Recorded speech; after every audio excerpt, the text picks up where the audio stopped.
I'm sure you guys were tired of talking about the PlayStation 5 Pro. Well, I got some bad news for you. Well, good news too. We got some PlayStation 6 news. Relatively some news. It's not like it's anything serious, anything, severe. But we do got some low key leaks that's going on in the industry right now. I kind of want to go over it with you guys.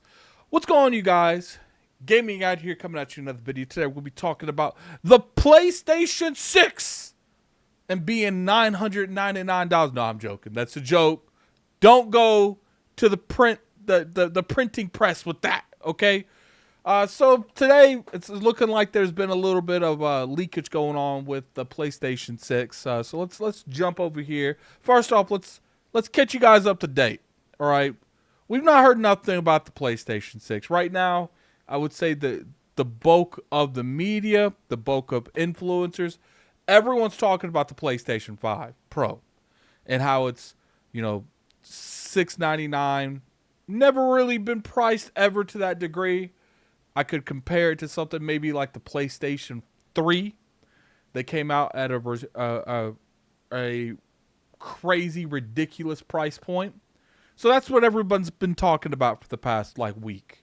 We've been going on whether or not the PlayStation 5 Pro is worth the money or not. So on a random Monday, on the 16th, I woke up to the PlayStation 6 will have an AMD chip with backwards compatibility, it's claimed.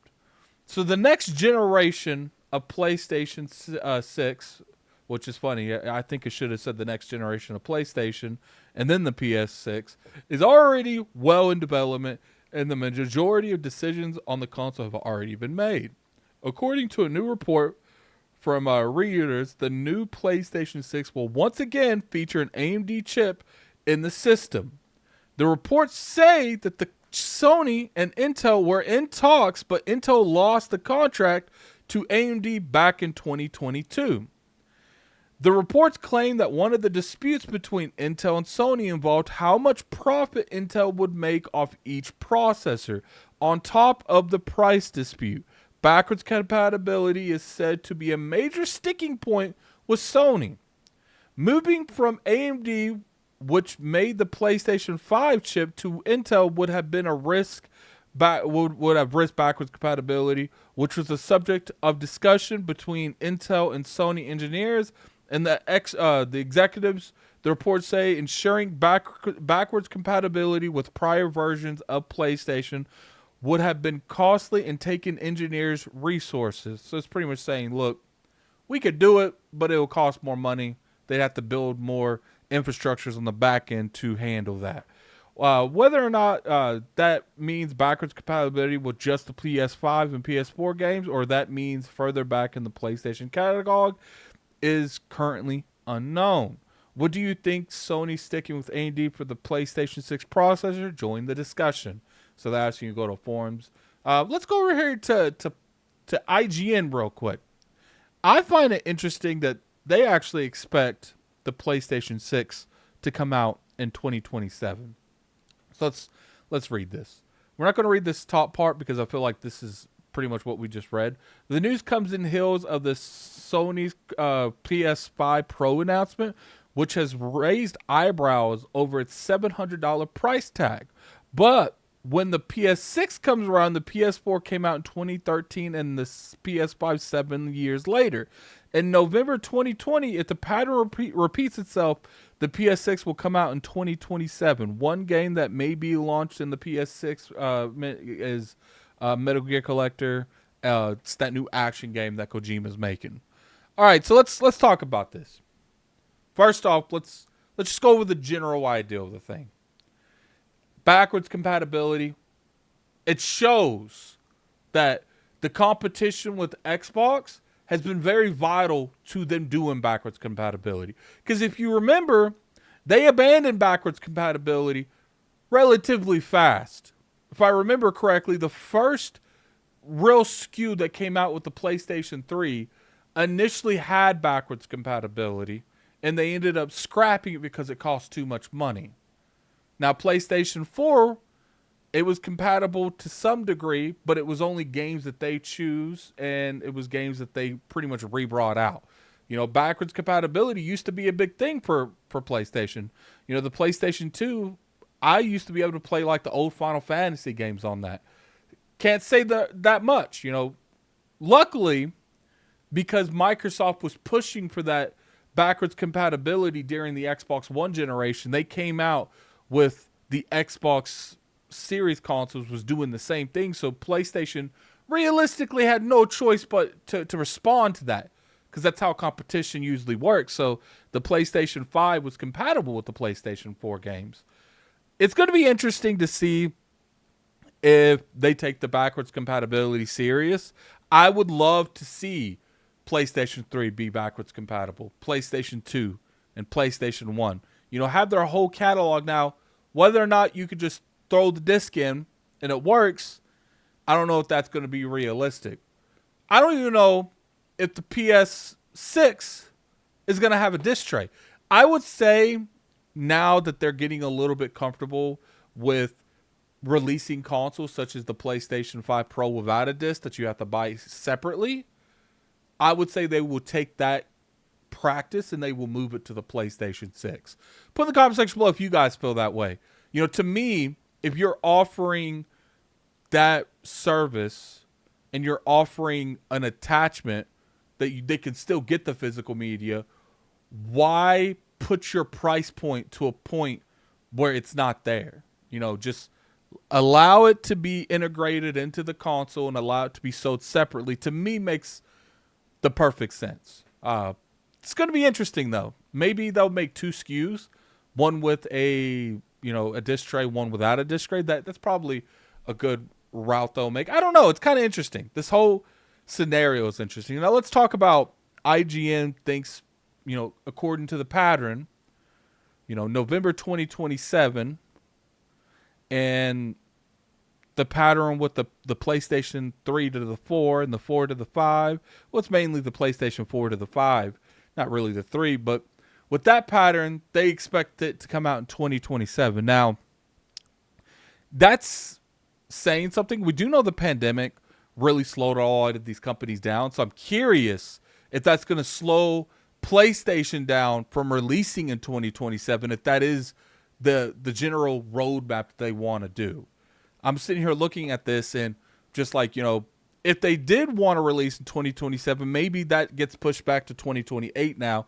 We do know that there's been countless rumors that Microsoft wants to cut the generation early and go straight into next generation, maybe at the end of 2025, 2026 sometimes. If this game does come out, if this console comes out in 2027, that means they're going to give Microsoft a year of wiggle room to try to win as much as the mind share as they possibly can. And that could work out very well for Microsoft if this does turn out to be the way things go. God forbid, let Sony not be able to get that console out to 2028. That would be pretty devastating for them, because that would be 2 years that the next Xbox has been shown around. Like, look, I understand that right now what's going on with the industry is, the pandemic.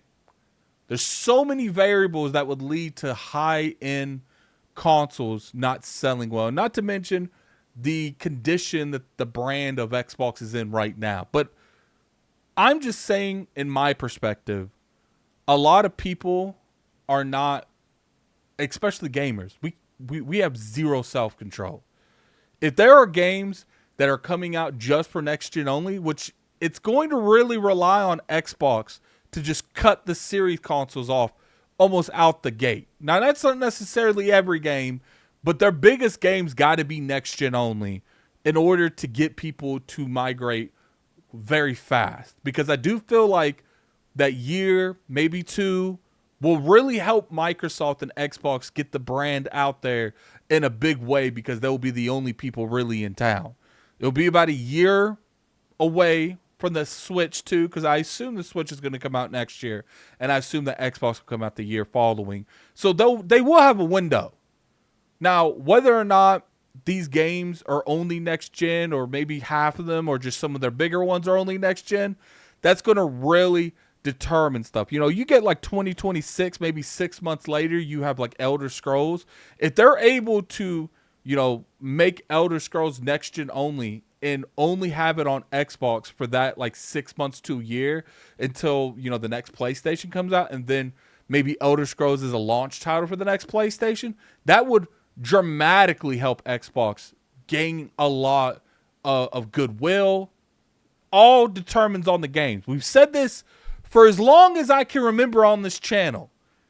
Gamers will go where the good games are. It does not matter what the past of a console is. We've seen it with the Wii U to the Switch and the PlayStation 3 to the PlayStation 4. When a studio and when a company starts delivering games consistently, and that is very important. It's like we said with the Phil Spencer thing. You can't just make a game and get in people's good graces. There's so many variables, but games is the number one thing.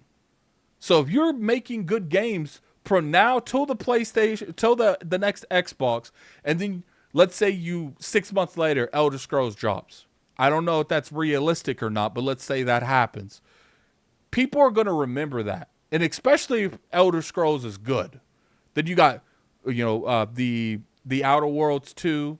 You know, obviously because the way Microsoft has been working these days, we don't know if some of these games are going to be multi-plat, and some of these games are going to be timed exclusive. To me, I don't even think Xbox knows. I think they're still playing it close to the ear as well. But I'm very curious your guys' opinion in the comment section below. You know, is this something that you guys think would be, you know, work towards Xbox? What about PlayStation 6? You know, what price point? You know, I'm thinking $599 for the PlayStation 6. I don't know. That's a good price that I'm personally feeling. But I'm very curious to hear your guys' opinion. So put in the comment section below. And until next time, this is Gaming Addict. If you enjoyed this video, definitely hit that like button. It's always appreciated. You could always sub to the channel. We make weekly content over here. Don't forget to go in the description below. Follow me on Twitter at LordAddictIOP. I have a streaming channel known as Addict Arena. We pretty much go over the day-to-day type of news that drops on the gaming industry. We go over all that stuff. We'll go in the comment section below, hit all that stuff, and you guys have a good day. Peace. Whew. Monday, and we already talking about the PlayStation 6, man. Right after the PlayStation 5 stuff. Crazy.